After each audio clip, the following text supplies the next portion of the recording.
Hello, James. How you doing, man? I'm Darren, Good to see you, buddy. and we're going to have a quick chat about your life. Really? Okay. Sounds like a funny thing to say. Oh. Now we've known each other quite a Yeah. time. We're going to tell everybody that we've known each other for quite a time. So Yeah. this shake of the hands is a bit superficial. But what I want to try and do is map out your musical career, so everybody understands who James Kennedy is. Okay. Dun, dun, dun. There we go. Right. Sorry, I'll stop doing that to the camera. That's really bad. So let's start. Well, we might as well start at the beginning. Start at the beginning. Start. Where or how did you get into music originally? Well, it started when I was 9, really. My parents, I should say, gave me a guitar for my 9th birthday, which my dad has since admitted to actually stealing from somewhere. Oh dear. Yeah. I had no kind of like interest in music at that point, from what I can remember, but my dad showed me to play this like 2-finger blues lick. And I picked it up straight away, and I was just obsessed with that, basically. So I just played that constantly, forevermore. And yeah, that just kind of ignited my passion for guitar, which just became my life then for like the next, ever since, basically. Ever since. So Yeah. was it one of those little Spanish guitar type things? Yes. Yeah. Yeah, Have you yeah. still got it? No, I smashed it to Oh bits. no! Didn't do an axe on it. Yeah, I did, yeah. Because I was thinking that'd be cool. Pull it out. Yeah. Yeah, well, as soon as I got my first proper electric, I was like a teenager at that point. I was like, oh, I'm going to smash this one up, that's rock and roll. Oh, well, that's it. So that was 9 years old. Did you take any formal lessons or anything like that from that No, point? I had a couple of lessons, but it didn't last long. And then I was completely self-taught then until I went to college, in Cross Keys College, when I was about 16. But by that point, I was already quite an accomplished guitar player. I just didn't know what I was doing. So I could play all over the neck and solo, and I knew all the techniques, but I didn't know what they were called or what the scales were called. So college kind of helped me kind of learn some of the theory, I suppose. Yeah, well, that's always a good start to take forward, because did it give you any other processes when you was at college that you thought, I've never tried that before, or something like that? Well, band experience really, because up until that point I was just a bedroom guitar player, and in school I did play in like a kind of Nirvana covers band at school. We played in the gym and stuff, which was pretty cool. But we did a few gigs like in Newport, where we are now, and but nothing, just teenagers, having fun basically. In college they taught us how to actually play in a band, how to listen to each other, how to be in time, how to like be quiet in between songs, professional things, that sort of thing. So you can hone it up a little bit. So that's a good way to go. Now, we've spoken about your hearing. Yeah. You have a hearing loss. Could you tell us all about that and how that's affected your music? Well, my hearing loss happened at the same time, like a year after I started learning guitar. So when I was 10, I got diagnosed with bilateral cholesteatoma, which is like a tumour in both ears. And like all tumours, it just keeps on growing, basically, eating its way through my middle ear. So I got diagnosed with having that quite advanced stages of that when I was about 10, which meant I had to have 3 operations, major operations, where they actually cut your ear off and pull it back. Which left me with 40% hearing loss in both ears and constant tinnitus on this side, which I've still got now, basically. And I had that I was in and out of school then, obviously, through my sort of early teens with, recovery periods and things. So it kind of did affect school life a little bit, and obviously then, with the hearing loss as a result of it and stuff. But I'm not really sure if my interest in music or whether it was my hearing loss kind of affected my lack of interest in school. But I wasn't really that interested. I didn't do very well in school, but I was really into music, so I didn't really... But do you think the hearing loss helped your interest in music? Make you more attuned to what you was... Possibly so, yeah. I don't think I fully appreciated what impact it may have had upon me, because only since I've started doing things with GN Sound, where I do a bit of R&D for those guys, only really since talking to those guys have I realised how much it's impacted how I communicate as well. Like, I have to communicate visually and things, I have to be able to sort of see what people are saying and things. I hadn't realised I was doing that so much. So it's hard to sort of, because things happen slowly, the adjustment periods and things, so it's hard to know just how much of an impact that had upon my hearing. My hearing had upon my the way that I interact with music and stuff, but it's bound to have had some impact. Well, I think, must have.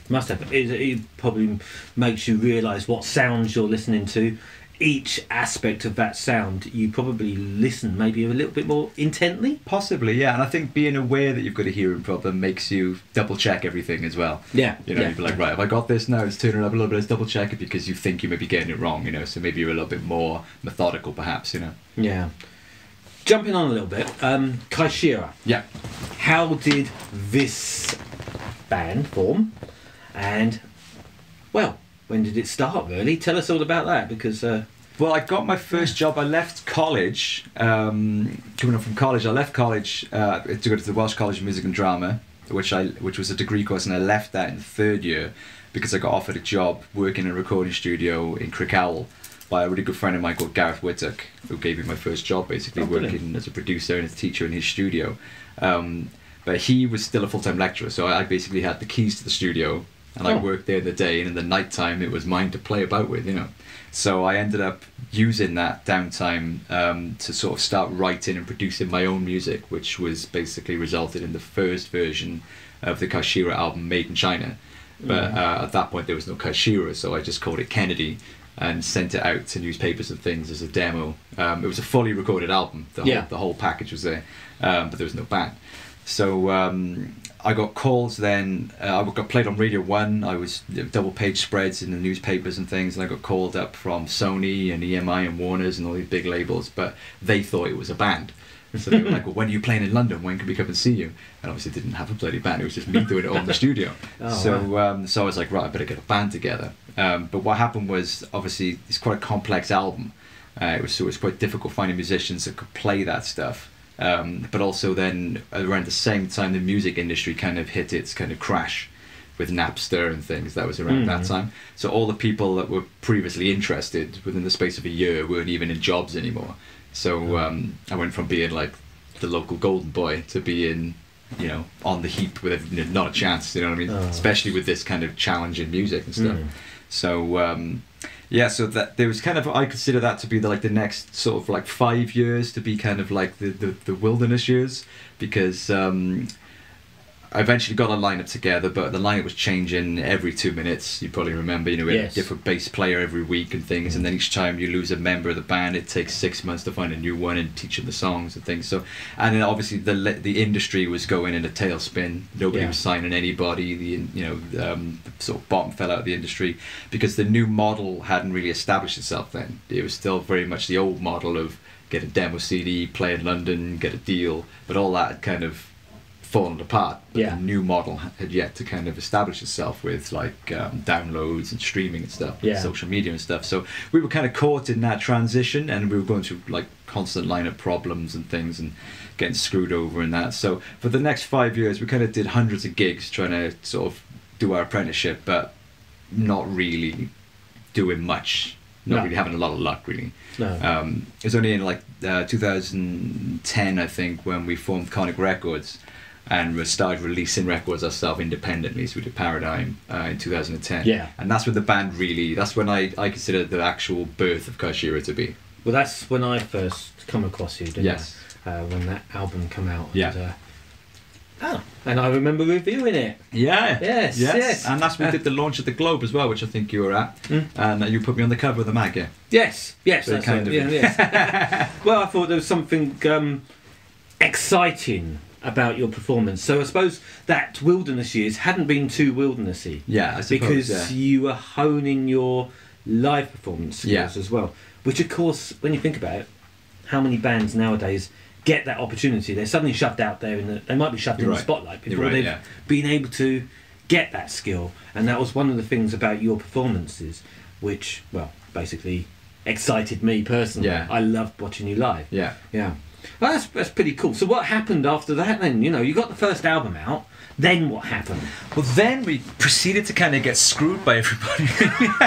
Oh dear. So we would sort of like finally start to get interest from labels and things, and managers and bookers, and it just all went pear-shaped. You know, I ended up having to sue our label because they ran off to Barbados with like all of our money, and the label guy is now in jail for shooting somebody out there and stuff. Oh God. Our manager attempted to commit suicide and ran off with all of our money that was left from tour. You know, just like drama, basically. So I re-released Made in China because I was really proud of it. And I was holding on to the original version of Made in China because I'd had all that major label interest and I knew it was good. So I was kind of holding on to it to release it properly. Yeah. But so many years had passed that I was like, I just want to put this out properly by hook or by crook. So I did it myself in 2012, reproduced the whole thing from scratch, put that out independently. And between the first album, that album, and Circle, there was just constant legal battles and people screwing us over and things like that. But despite that, we managed to put out 3 albums, do several headline tours, play in Canada, we toured Europe and all that sort of stuff. So the next 5 years taking us up, the next chunk then of 5 years taking us up to 2015. 3 albums came out during that time in succession, touring, constant kind of doing it. We did change our drummer 3 times. Every album had a different drummer on it. Yeah, I noticed that. Yeah. So we didn't really ever have a plain sailing kind of. Maybe that kind of contributed in some way, as it does, you know, to the kind of energy of our live show. And I think the dynamics can, when you do change a band, along as interpretations of your music. Yeah. Means that yes, you can get a slightly different angle on it each time around. Yeah. So each time someone saw you with a different drummer, that was me. You had a different way of performing. Sometimes it was kind of very interesting because it became quite unique to see a different show with a different person attached. Right. Yeah. That's interesting. Well, we never get to see ourselves live. No. So we always wonder. You know, you rehearse your ass off and stuff, and you put everything in a live show, and we never know how it comes across to the audience on the other side of the PA, because we hear everything through a little monitor. We don't know how brutal we sound, you know. So we just give it everything. But there's so many artists who want to control. This is the thing; they want to control. Like they're the front person. They want to control. This is how it must sound, and you must come out this way. You obviously allow the new member of the bands, whoever they will be, to have an influence as well and give their part, because that gives you that little edge each time. It gives you a different view. I hope so. I like to think so. I mean, I know it's difficult for guys coming into the band because the music's already written and already recorded and the audience already has a relationship with those songs. But I mean, so there's kind of a template in place that they have to play within. Yeah. But I do like to think that each drummer, for example, that we've had in the band has brought their own stamp, their own interpretation to those songs. Yeah, I believe so, because I mean I've seen it in many other bands. I've seen it in yourselves, where that it's funny how it tends to be the drummers who disappear and come over, change drummers. But there we drummers. go. Yeah, it's those drummers. The ill-fated drummer. Right. So you signed to a label, but it all kind of went tits up. Yeah. And then what are we talking about? Because I mean the 3 albums. Let's name them. The 3 albums you had. How successful would you say they've been there? Circle was our 3rd album. That's by far the most successful album we did. Yeah. Paradigm was the first one, 2010. Made in China, the re-release of that was 2012, and then Circle came out 2015. That was by far our most successful. We actually recorded that just across from here with Jeff Rose from Dub War, just down the stairs there. And then we toured Europe off the back of that. Went to the headline tour of the UK, Camden Rocks, all that sort of stuff. Yeah. So that, and I think that was probably our most successful songs. It had like Gone, Break This, Inertia. So that, I think it was our most mainstream, if you could call it that, melodic album, I would say, because the other 2 were pretty hardcore, I think. Hardcore. Yes, you would definitely. You could believe in your music. That's one thing I will say. Those Kaishira albums come out, and there was a sense of purpose behind each album. Do you feel that was the way you saw them? Each one had an individual feeling about it that was pushing some theme. I think at the early days, because like the first Made in China album was a studio invention, really. I didn't have any exterior influence from a label or a band or anything. It was just me in a studio with all these toys at my disposal, and I was reading a lot of Chomsky, a lot of Pilger, a lot of heavy conspiracy stuff and political stuff, listening to a lot of avant-garde music, Frank Zappa, Japanese noise stuff, electronic stuff, and all that melting pot kind of went into the album. And I just wanted to kind of do music that had no commercial concern whatsoever. I tried to avoid any standard kind of chord change or any scale that had been done before, that sort of thing. I wanted to make arrangements as wacky as possible. So I wanted it to be heavy, like a metal album, but instead of like every other metal album, which is just drums, bass, and guitar and vocals, I wanted it to have harpsichords and drum loops and elephant sounds and whatever in there, you know, whatever I wanted. So it's kind of just like that's where I was on the first two albums. Like Paradigm, my first album's got like an orchestral piece on there and a song which is just two chords over and over again and weird car sounds back, which is just like completely whatever, you know. I remember because we reviewed Paradigm in Plugged In, the magazine that I used to have, and you actually questioned why because we put favourite tracks and it's Frequency One. Is that your favourite one? One of them, and I put that down as one of my favourite tracks, and you asked me why. And it's an instrumental, isn't it? It's an instrumental. And I said, because if anyone can make me go, wow, with an instrumental, I'm going even wower with the vocals. Yeah. Because I think if you can hold me with an instrumental, then you can hold me with the voice as well. And this was not knocking your voice. This was just saying, if you want to listen, this is a But then that's the whole point of what I was doing and what I was listening for you and what I picked out on that album at the time. Because at that point I didn't know you. Yeah. You just gave me the album and I reviewed it. Yeah. And this is what I felt. But I know that your voice is really powerful. I know you've got a really strong vocal talent there as well. But sometimes it's if you can carry an instrumental off, then you can carry anything off. Well, I always love that as a writer. I mean, like, it's difficult when you're a musician to put your ego aside. Like Frequency 1 and Frequency 2 doesn't have any guitars in it even. I mean, I play guitar and I sing and there's no vocals or guitars on either of those tracks, So I always try and just put the song first and put my ego and whatever my performance, whatever, I put that as a separate thing, Yeah.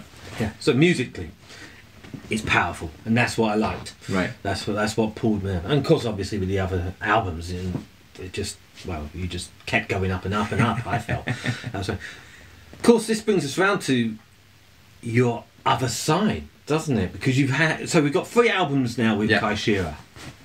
Then what is the next thing that started happening? What's the next thing? I've got 3 solo albums as well. So the first solo album, which is the one that always surprises people, 9IP, that came out after Paradigm, and that is probably the most bizarre, crazy music I've ever written. Yeah. I can't even listen to it, it's so crazy. So that's all instrumental, it's all electronic, and I experimented on that with everything: microtones, speech rhythms, noise, music concrete, music without any rhythm or pitch, just as far out as you can go, basically. And it's a dark album. But it wasn't really intended as a solo album, it was just where I was at in terms of my musical exploration at that time. So I put that out as just a side project, really. I wasn't really intending to have a solo career. That was just musically where I was at, and I couldn't release that as a Kaishira record because it was a totally different vibe. Yeah. So I put it out on the side.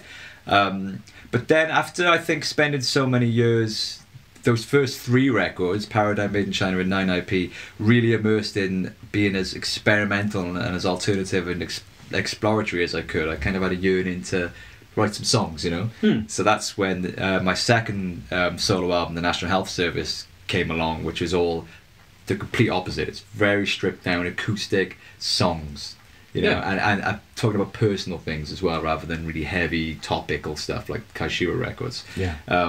So that kind of led to that, and I think the third Kaishira album, Circle, came out after that. Yes. And I think you can kind of see where I was at reflected in that as well, because it's a lot more, the lyrical content of Circle is a lot more dealing with personal things. Well, you said Circle was probably the most successful Kaishira album. Do you think getting that kind of experimental section and that acoustic section maybe out of your bloodstream, do you think that helped affect the end result of Circle? I think so. I think that, and also touring a lot. Like when you tour a lot, whatever your big ideas may be in the studio and on an album, when you play them on stage, you get a feel for.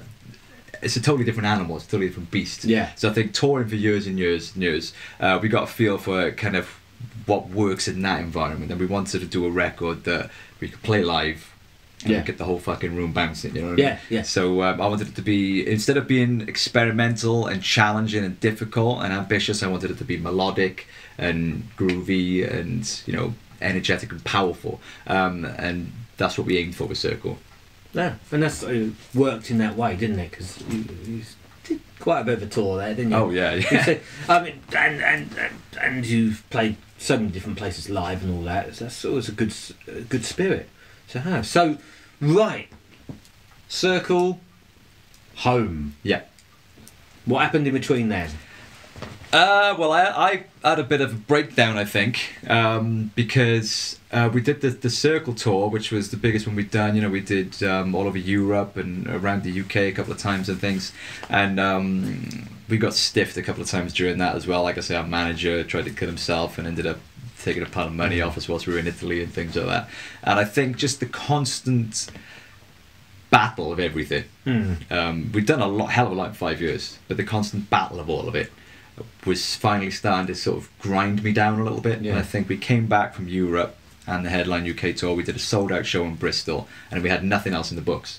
So I was like, well, now would be a good time, because I didn't enjoy any of it at that point. You know, we were driving around Italy in the sunshine, playing on the beach and everything, playing these big open gigs on the beach, fucking amazing. But I just was not enjoying any of it. I couldn't wait till it was all over, you know. Right. So I thought, well, now's a good time to take a step back and sort of figure out, like, why am I doing this for if I'm not enjoying it? Yeah. And you know, sort of like reassess my life, because my life since the first album and before, really, since the first demo, had been constant momentum of just 24/7, just band, songs, tour, band, Creative bullshit, Yeah. band, you know, legal case, band, you know. So and nothing else really, you know, like my relationships suffered, my health suffered, my financial life suffered. I didn't have any recreational time or free time. It was all a little bit one-dimensional, and I was starting to feel the burn of that quite a lot. And I just got to the point where I said to the guys, like I need some time off, you know, and now will be a good time because we've got nothing coming up, you know. And I was intending to just not do any music for a bit and just sort of like reflect and do a little bit of soul searching and sort of, you know, which I did a lot of that. And I think the process of that came out in the album Home. I wasn't intending to write that album, but I was in a pretty low place. And then I came out the other side about a year later, and through that, the album Home was kind of like a journal, I suppose, that maps out that whole journey. Yeah. And it was a complete contrast to Yes. quite a lot of what you did before. Yeah. It's got its pop rings to it, but there's still that bite. Yeah, I That hope so. interest. Oh no, there's definitely a bite, interest in there. It's not your straightforward. It's never as straightforward as just a regular pop song. Yeah, But it's an album which I think could be played. You could get daytime, even Radio 2. I'm going to say, Radio 2. Sorry, I didn't say that. But you could get something played on daytime Radio 2 because they're that melodic sort of process that you've put through it. Yeah, I think I was still very much interested at that point in the craft of songwriting. Like Unconditional is like 2.5 minutes long. There's no fat on that song at all, you know, straight in and out. So I was very interested in, like the craft of songwriting is a totally different art form to being experimental and things like that. You know, it's a totally different discipline. But despite that, I still like to think that the lyrics all came from a really honest place. So there's still, like I said, that bite, that realism there. And that's the thing, isn't it? Honesty. Honesty is a very important aspect of music, in my opinion. When I'm listening to songs, I like to hear someone who sounds like they've been through it. I know it sounds hard. That's it. Everyone's got to suffer like you have to suffer to make the music that you end up with. To me, that works. It works in the music, and it definitely worked on Home. Oh, great! It's a stunning album. Oh, thank you. But then I love all the Kaishir albums. Yeah. You know, it was just, to me, it was a progression that went on. Yeah. And was a very exciting progression. Yeah. I'm glad you put it under your own name, though. Yeah. Does that help? Do you think? I don't think it would have worked as a band record musically. It would have been too much of a contrast, I think. And I think because it was a very personal record that was about very directly personal things in my personal life, I felt that it should just be, and like on the album covers it's literally my face. Yeah. You know, and like the video for Just a Man is just literally me singing one take straight to the camera. I wanted it all to be, although it is melodic and it is poppy in places, I still wanted it to be an honest expression of exactly what I was feeling at that time. But this doesn't mean the end of Kai Shira, does it? Are you going to come back to that? We will come back, yeah. I mean, we're on a hiatus, so we never broke up. We never stopped. But we took a hiatus, and obviously that's taken longer than we hoped because I did the solo album and the solo tour and things. And Glyn now lives in Cambridge, and he's jamming with another band over there for a bit, and Matt's doing different stuff. So we're all kind of still musically active, but I think when it feels right and when we're all on the same page, then it'll happen. But there's not been any talk of that as yet. No. So let's kind of start summing up. I'm thinking, what are your opinions of the music industry? This is kind of important because you've made quite a lot of statements through your music about what you think. We now know quite a bit about what you've had to suffer. Oh, yeah. So what do you think about the music industry at this moment in time, especially here in Wales? I think, Wales aside, because that's a separate thing, I think in general the music industry is in a much better place than it was when we started. Because when I released my first demo, we were still in the old school way of doing things. There was no file sharing or anything. That came like a year after. So it was get a demo CD, send it to labels, gig in London, get a record deal. That was the model.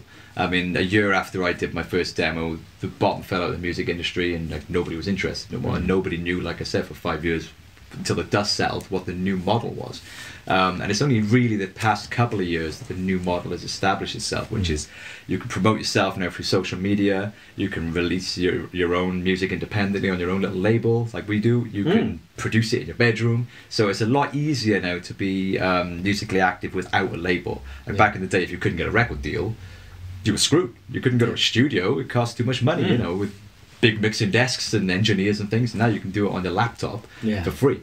So, I mean, it's difficult because there's an oversaturation aspect to that. Like, everybody is doing it. Everybody's got a Facebook page. I was going to say that. Do you not think that's the problem? There may be too many people There's too much. there. And how do you get... You may be awesome with an amazing talent and an amazing record, but you're swimming in a kind of pool of everything else. And how do you get your head above that? But I think the tools are there. Social media is there. There are ways to advertise yourself. If you're creative and tenacious enough to do it, I think you're in a better place as an unsigned artist now than you ever were before, I think. So I'm optimistic about where the music industry is at now, and I'm a 100% independent artist myself. So I'm happy that I've lived through that transition and come out the other side. Yes. And I'm able to have the context of both ends of that spectrum, I suppose. So yeah, I'm happy with the way things are now. In terms of Wales, I think Wales has always been a little bit sort of disadvantaged in terms of the UK as a whole, because we've always had so much talent here, especially where we are now in Newport. I mean, Newport's always had an amazing music scene. Oh yes. And you know better than anyone. I mean, you know, you've seen. Well, I mean, you listen to thousands of bands. You know, you play on your radio show more bands.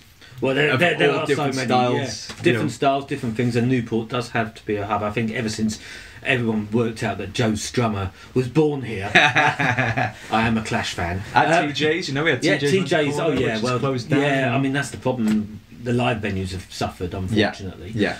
But I mean Wales has got a massive scene. I think part of the problem, maybe you agree with me here, is a lot of people don't know what to do with themselves once they've got the music. Yeah. They can't go any further. I think there's no industry in Wales, not just in music, but in many areas. And I think that's the problem. Like if you're in Manchester or Liverpool or Sheffield or somewhere like that, there's kind of historic, there's kind of like legacies of industry still there. Yeah. In Wales, we've never had that really. Like there's no big Welsh record companies, you know. No. We've got great bands. Yes. You know, but I mean, just trying to find their way out. Yeah, they're starting from a more disadvantaged place, I think, than if you lived in other places. You know, not that anyone's got it easy anywhere, but you know, I think that we've always been a little bit disadvantaged, I think, in Wales, and it's a shame, you know. Yeah, it is. But saying that, you've lived through all that. You're producing. You say your music. You've had a fairly decent success, especially with home. So, what's next? For me, I don't know at the moment. I mean, you're right. I mean, I'm at a point now where my career is at its most successful that it's been. And I think after having so much crap for so many years, I'm kind of enjoying being comfortable. You know, I got a nice house now out in the country and I don't have a day job. I can kind of do what I want. So, which is nice. Yeah. You have to have that freedom. But at the same time, I don't have any pressure either. So I need to kind of get off my arse now and stop enjoying the downtime too much and actually decide what I'm doing next. I think having that kind of sadness and that anger and that drive fuels creativity. The moments I haven't got a lot of that, so yeah, you can't retire just yet. You know? No, exactly. Yeah, I got a lot more to give yet, so I need to start working on it, and that's it. But it's kind of weird to think that's the next step. You've got to keep working. Yeah, you've got to keep working because in this industry you can't stop. Well, I think I'm going to try and enjoy the next one because I can honestly say I've never enjoyed any of the records we've done because there's always been problems, you know, with lineup changes or record label problems or financial problems or whatever it is, and then you finally get the thing out and there's, you know, you get ripped off by a publicist or whatever it is. There's always been problems. At the moment I've got no third party involvement. There's no labels, there's no debts, there's no nothing. I've got great supportive fan base. So I'm kind of in a good place to be able to, like, when I'm ready, when I know what I want to do, to actually, for the first time I hope, actually enjoy the process of taking my time and putting something together that I'm, you know. But that's when quite a lot of the more experimental could come around as well. Possibly. Because it's going back to your very first situation where you was in that studio, which the lecturer that you knew let you borrow in the evening, and you was probably free reign. I had you're right, I didn't have any ambition at that point to release it or what I was going to do with it. I was just being creative. So you're right, maybe the next Made in China could be around the corner. Who knows, huh? Well, it's been great. Thank you, Dad. It's been great to speak to you. Good. Thank you, mate, as always.